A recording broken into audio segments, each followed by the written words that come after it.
It's time for the Ghoulie Girls.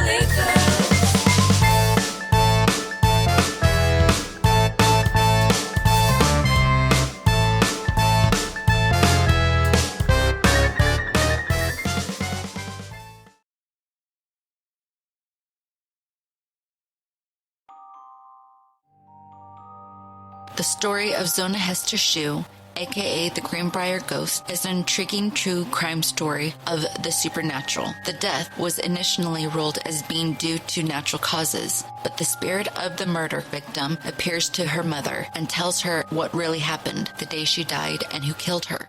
Elva Zona Heaster Shue was born and raised in a small farming town in Greenbrier County, West Virginia.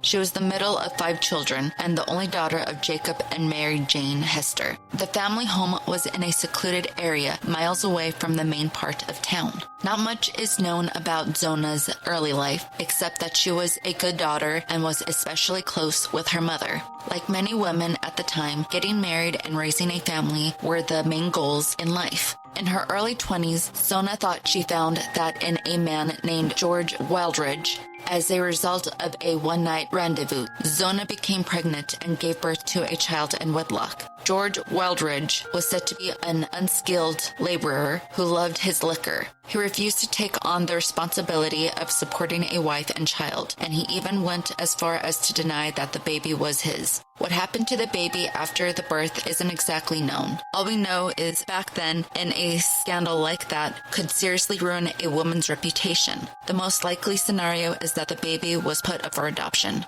About a year passes when Zona takes a trip with her family into a town to James Cruikshank's blacksmith shop, where Zona locked eyes with a new blacksmith named Erasmus Durbling Trout Shue, also called Edward. The two took an immediate liking to each other, and was apparent to those around them that they were in love. Apparently, after that day, Zona made a trip back to the blacksmith's shop, this time without her family to pursue him. Shue was in his early 30s, hair dark and sleek, and he had a tall, muscular frame. He was new to the area and till that point was a drifter that would move from place to place for work. He wanted to settle in a new place to start a new life. It wasn't long before Zona and Shue began to talk about marriage.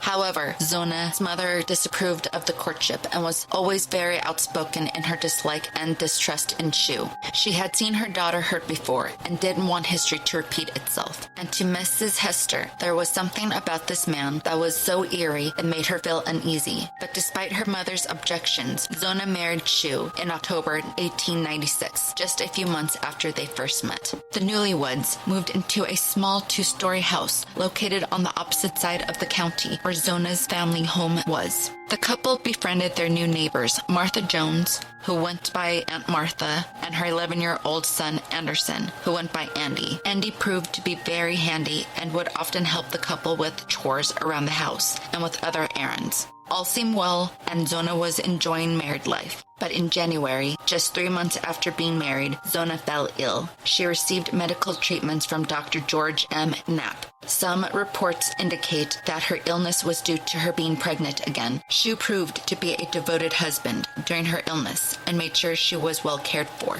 On the morning of January 23, 1897, on his way to the blacksmith shop, Shue stops by Aunt Martha's home to ask her if her son Andy can check on his wife while he was away at work. Zona was still recovering from her illness, and Shue figured that she might need some assistance. Andy was away at the moment doing some other errands. This made Shue worried. He went back to be assured that Andy would be available to check in on his wife that day, which Aunt Martha promised he would. By the time Andy arrived at Shue's home, it was late afternoon.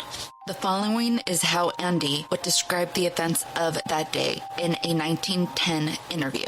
Going to the house, I felt that something was wrong. All of the doors were closed. There was an air about the place I did not like. Reaching the steps, I saw a trail of blood. That scared me, but I went to the door and knocked. No one answered. I tried it, and finding the door unlocked, I walked into the kitchen. The trail of blood continued across the floor to the dining room. This door, too, was closed. Once more, I knocked, and getting no answer, I walked in. I stumbled over Mrs. Shue's body. There she was, stretched on the floor, looking straight up at me through wide-eyed eyes. She seemed to be laughing. I was frightened, but still able to reach down and shake her. She was stiff and cold. Running from the house, I called across the field to Aunt Martha. Mrs. Shue is dead. As she ran down to the house, I went down to the road for Mr. Shue, finding him at the blacksmith shop with Charles Tabatscott. When I told him what I had found, he let out a yell, and Mr. Tabatscott started for the house. I continued to get Dr. Knapp. By the time Dr. Knapp arrived at the house, Zonia's body had been moved up the bedroom and laid out on the bed.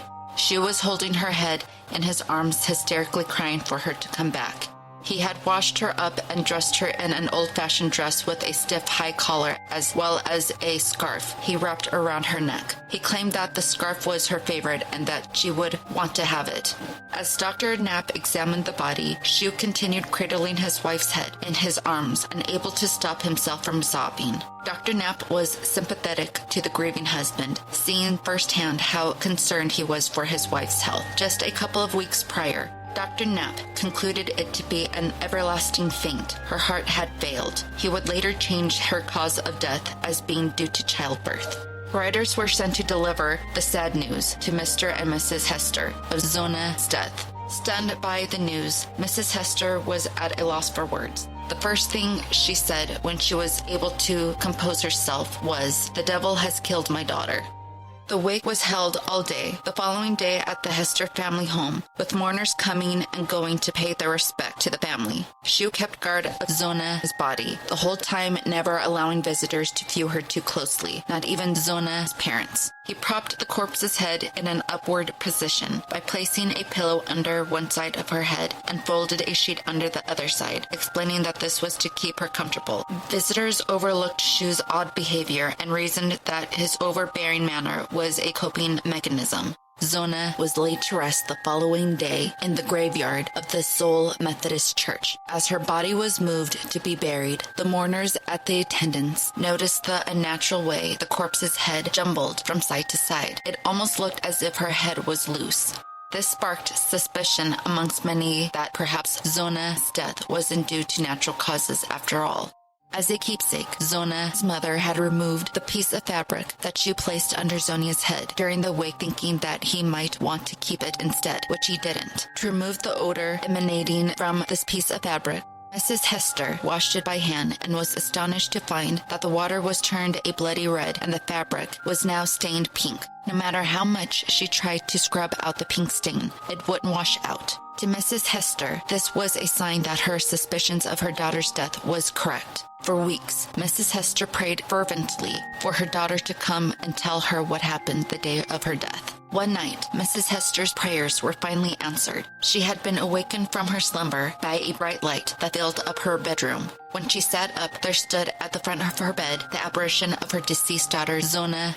It was to be the first of 4 consecutive nights that her daughter's spirit would visit her and give her detailed accounts of what led to her untimely death. In these short nightly visits, Zona's spirit revealed Shue's cruel and abusive nature towards her during their short marriage. She said that he had a very bad temper and would often hit her. The last night that Zona would visit her mother, she explained that she had been murdered the night before her body was even discovered. She would go on to explain when Shue returned home after work that night, he became so angry about her not cooking meat for his supper that he flew into such a violent rage and strangled her by the neck with so much force until her neck snapped.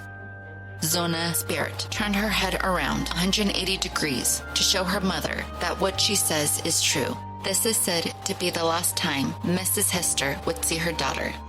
There was never a doubt in Mrs. Hester's mind that those spiritual visits of her daughter was real. Her daughter's testimony was so detailed and so vivid, she felt that she had all the information she needed to have the case re-examined.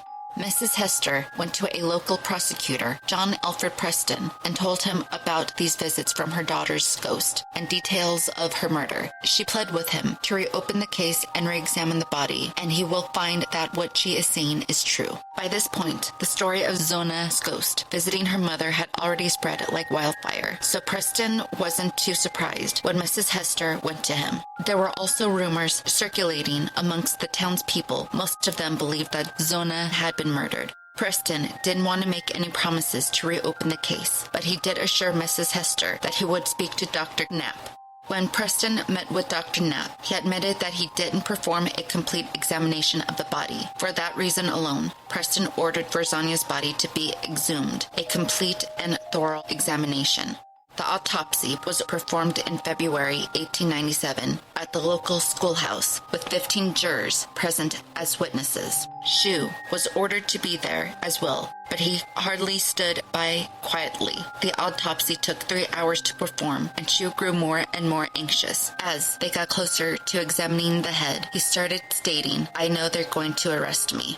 As Dr. Knapp proceeded to make an incision to the brain, he didn't need to look any further. He turned to Shue and said, "Your wife's neck appears to be broken," to which she replied, "You can't prove I did it." The official autopsy report detailed that Zona's neck had been broken and was dislocated between the first and second vertebrae. The ligaments were torn and ruptured, and her windpipe crushed.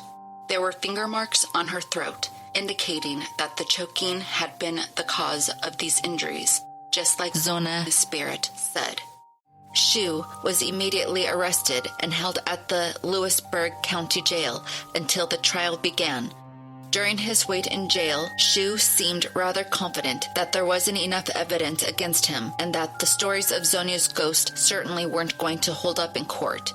He even bragged to the inmate that when he got released that he intended to marry 7 times in his life. And this is when the dark secrets of his past came to light. It turns out that Shue had been married twice before moving to Greenbrier County. The first marriage was to a woman named Ellen Cutlip, whom he had a daughter with named Gerta. After 4 years of marriage, Ellen filed for divorce from Shue while he was in jail for stealing a horse. And like Zona, Ellen too was a victim of domestic violence during her marriage to Shue. The second marriage was to a woman named Lucy Tritt, who had died under mysterious circumstances less than a year after being married to Shue. The most common story of how Lucy died is that while she and Shue were building a chimney, Shue dropped a brick on her head to make it look like an accident. The trial began on June 22, 1897. John Preston built a case against Shue that only included the hard facts. Mrs. Heaster was his star witness, and when she took the stand, Preston evaded the topic of her daughter's supernatural visits. However, the stories of Zonia's ghost rising from the grave had become so sensationalized it couldn't be avoided. When the defense team cross-examined Mrs. Heaster, they chose to take advantage of this spectacle and did their utmost to discredit her testimony by making her seem insane. They also tried to convince the jury that the visits from her deceased daughter were just dreams and shouldn't be taken seriously. Throughout the trial, Mrs. Heaster firmly stuck to her story with grace and poise, stating that she was an honest Christian woman and not superstitious. It was not in her nature to fabricate a story of that kind. The jury found that Mrs. Hester's narrative of events was so vivid and told with so much conviction that they couldn't have been made up. When Erasmus took the stand, he denied all the circumstantial evidence against him. He swore that he loved his wife and that he would never harm her. For his closing statement, he dared the jury to look at him in the face and know that he was not guilty. His testimony and dark past made an unfavorable impression and only made the jurors more supportive in Mrs. Hester's favor. The trial lasted for 8 days, and when it came for the jury to deliberate, Judge J.M. McWhorter encouraged the jurors to only keep the facts in mind and not to let the decision to be based on spiritual encounters. After only 1 hour of deliberation, the verdict came in. Shue was found guilty for the murder of Elva Zona Heaster Shue and was sentenced to life in prison. For some, the sentence wasn't enough. A mob was formed in an attempt to take matters into their own hands. Shue was taken by the mob to be hanged, but a local deputy interceded before any serious harm was done. Shue would die only 3 years later at the West Virginia State Prison. He was buried in an unmarked grave. For the remainder of her life, Mary Jane Heaster stood by her story that her daughter's spiritual visits to her were true. She died in September 1916 and was buried next to Zonia. On a roadside near Zona's resting place is a state historical marker that reads, "Interred in a nearby cemetery is Zona Heaster Shue. Her death in 1897 was presumed natural until her spirit appeared to her mother to describe how she was killed by her husband Edward. Autopsy on the exhumed body verified the apparition's account. Edward, found guilty of murder, was sentenced to the state prison, only known case in which testimony from a ghost helped convict a murderer." Whether you believe Zona's ghost truly visited her mother is beside the point. Mrs. Heaster knew in her heart that her daughter had been murdered and refused to let her case be cast aside. In the end, she got the justice for her daughter that she deserved. Now, it's time for some Ghoul Talk. Let's talk about scary things. Okay, so what do you girls think about that story? Very interesting. Yeah. The first time I heard about it was on Drunk History. Oh, really? Yeah. That was actually the first time I've heard about it, too. Yeah.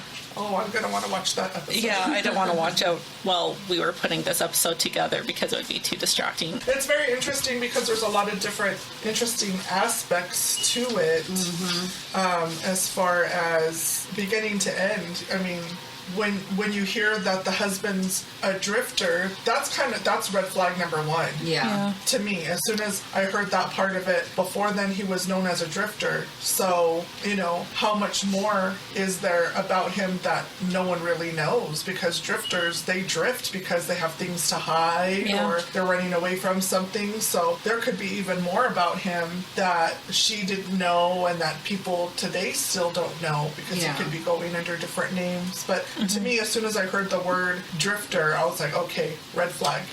He was suspicious right away before I even heard the whole story. Yeah, because even the names he goes by, like some people will say that he likes to go by Shue, he likes to go by Trout or Edward. He never went by Erasmus, Yeah. so those are a few other names that he went by. And it's not a stage name. That's a definite red flag. Yeah. So we just went with Shue. Edward is too nice of a name for him. Yeah, he doesn't deserve that type of name. Yeah. But yeah, I felt so sorry for the mom because she automatically just knew right away that he was no good. She was just the very vocal one that always seemed to be ignored. Yeah. I just feel sorry for her. So do you guys believe that she visited her mom? I 100% believe that. Her mom was very clear in the apparitions and what happened. It seemed like her story never changed. Yeah. It seemed very consistent. And when it's that consistent, I believe it, you know. Seems like the people of the community really supported her, had her back on it. Yeah, and that was pretty surprising but I kind of think people were a little more open to these things back then as to now. Sometimes people just think you're kooky when you are open to these type of things. I feel like back then they were a little more open to things like that. Nowadays, if something like this were to happen, people would just think, there's some type of, mental disorder or hoax. Yeah, and I 100% believe that it happened because I believe in energy and, things like that. I mean, obviously we're doing a podcast about these type of stories because there's an interest and there's a belief in these type of experiences. Yeah. And, there's no question. To me, her story is very credible, and I know it's very possible. Yeah. Yeah, I believe it because just look at all the evidence. Even she couldn't see it clearly until her body was fully examined. I mean, Which it should have been examined. Yeah, that's another, sad story. I mean, nobody was, like I was saying earlier, nobody was listening to the mom. And then the second time she's re-examined, that's when they finally find out that she was strangled. She was pretty right on. And for them to blame it on, her pregnancy. Yeah. It's, before you even find out that there's something wrong with her neck, it's just like, why did they assume that right away? Why would you even assume that that was the reason? Just because she was pregnant doesn't mean that would be the only reason she could possibly have passed away. And there were no signs of miscarriage either. Well, it jumped from heart failure to... it's because she's pregnant. Yeah, so that's he was really one big lazy. leap to another. Yeah. Yeah, so I wouldn't want Dr. Knapp as my doctor. I'll just say that. I mean, that must have been some performance Erasmus was putting on for him. I know. To just want to leave it as is. Okay. Yep. it's just lazy and just blaming it on her being a woman and just not Being wanting to a chauvinist, too. Yeah. pretty narrow frame of mind. Yeah. I think that could be the only possible reason for her to have passed away. Yeah. When it's pretty obvious that it's suspicious from the beginning, for them to not pick up on that is pretty... Yeah. I mean, like, they should have questioned the neighbor, Andy, like, how he discovered her, and he saw blood being traced from, the kitchen or something. So... Which is an obvious setup to be found. You have to kind of follow the evidence. I just feel like everybody wasn't paying attention to the evidence. It's all very suspicious. And then, of course, we were talking about him possibly having, serial killer motives because he had said he wanted to be married 7 times. Yeah, that reminded me of the Zodiac killer wanting to kill as many times so he could have more people in the afterlife. Yeah. Just scary. I don't know if it's superstitions back then, if it was a lucky number for a serial killer, something that's psychotic, those type of things, on serial killers, and they always have a weird... fetish. Yeah, there's a fetish, or there's a number that they have to reach. There's a sick mentality behind what they do, so I just wonder why 7 was important to him. I wonder the same thing the first time I heard that. I was like, why 7? But then also being a drifter, what else do we not know? How many other people could he have possibly, murdered before? Yeah. Other than the other wife that he had killed. He could have had other wives and just lied and said this was his, 3rd wife. He could have been married before, also just killed people in practice. Yeah, because back then it's, not as easy to find things out about people, especially if he's going by different names and drifting and things like that. So it's not like now. So I agree with Drea. He really could have really done some damage other places and we don't even know. Yeah. And also I was thinking, because Jackie asked if we believed it was possible, and the mom's story is very credible and we believe her, but maybe Zona felt some type of responsibility to share her story, because maybe it would keep other women from being murdered as well. Maybe she felt responsible. I 100% believe in energy and, all of that stuff, but lots of times when you hear ghost stories, it's usually there's some type of message that needs to be heard. Yeah. There's something that there's unfinished business or something. There's something of importance that needs to happen. I feel like she maybe felt some type of responsibility. She didn't want what happened to her to happen to others. Someone else, and that's pretty consistent with a lot of spiritual experiences. She wasn't at rest. Yeah. That was the only way she could probably be at rest too and cross over. That's what I was thinking. And it's possible, and her mom was open to it, and the message needed to come through, and it did. And she's known as a ghost, but really, I don't think she was. I think she was just coming back to convey that message to the unfinished business that she had in order to move on. It was important, and it was probably part of her story and part of what she was meant to do. I think so too, and also I believe mothers have a psychic ability with their children and children with their mothers, because that's where we get life from. I think that those two seem to just be very in tune with each other. She was very receptive to get that message from her daughter. An energetic connection. Yeah. Which family members are always going to have that energetic connection. I just think anybody who's open to an energetic connection, it's possible. Yeah. So it's a really interesting story. Of course, very sad. You feel sorry for Zona, who just wanted to, get married and have a normal life and thought this man was going to love her and take care of her and didn't. Maybe saw her as an easy target because something that she wanted, and she was a bit naive and he took advantage of it. And it's very sad that you think you're going to have this type of life with somebody, and then her life ended very shortly after getting married. She didn't get to enjoy her life life or even really any type of true married life. Yeah, because the mother even said in the apparitions that he hit her for not making dinner, right? Cooking meat for him. Yeah, not eating when you want to, not having dinner cooked. That's scary. I think he already had a plan. Yeah. I think so too, and I think he had a plan to kill more. That's just the impression I got from hearing the story. I feel like he wouldn't have stopped, you know, it would have continued. Oh, and then we were talking about that picture, the picture that he wrote, drew, that strange picture When he was in jail. when he was in jail. That picture's so telling. She has no arms. It looks like there's a dagger in her stomach and in her back. It's just not a normal type of picture to draw in jail when you're wanted for murder. Yeah, especially when you're in jail after something like this happened. That's just showing your guilt. Or, I mean, is he that brave to just, you know, draw something like that? Or does that just show what kind of sick person he really is? You know? I mean, he's definitely a bold person, bragging to the inmate that he intends to marry 7 times in his life. Yeah, So, very interesting. pretty much like, I'm going to get out of here and Do it again. do it again. Yep. Yeah. I think Zona and her mother saved a lot of other lives by having him convicted. And that's what I felt the first time, you know, when I heard the story. It was just like, it's not just a ghost story, it's really like pretty amazing, I feel. Like Private you just detective said, story. they saved other lives, you know. It's a miracle. It really is. I mean, that's the only one in history that's convicted murderer. I Yep. mean, it's definitely 2 bold ladies on each side putting him in jail.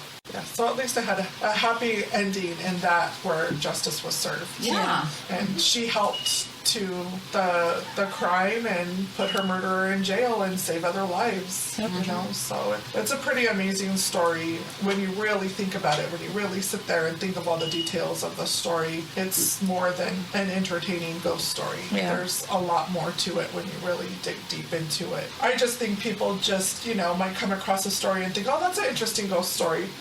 But it's more than that. Yeah. So it's more, like you said, it's historic and it's a one-of-a-kind story. It's a unique story that I don't think may ever happen ever again, especially with the way people view these type of things now. Such skeptics. Yeah. You know, this one I'm not going to be skeptical on. I believe it. Yeah, very interesting. It's definitely one of my favorites. I mean, those are all my basic thoughts, you know, of everything. Just, you know, in a nutshell, it's sad, very interesting, but of course, like we said, possible and, you know, pretty amazing.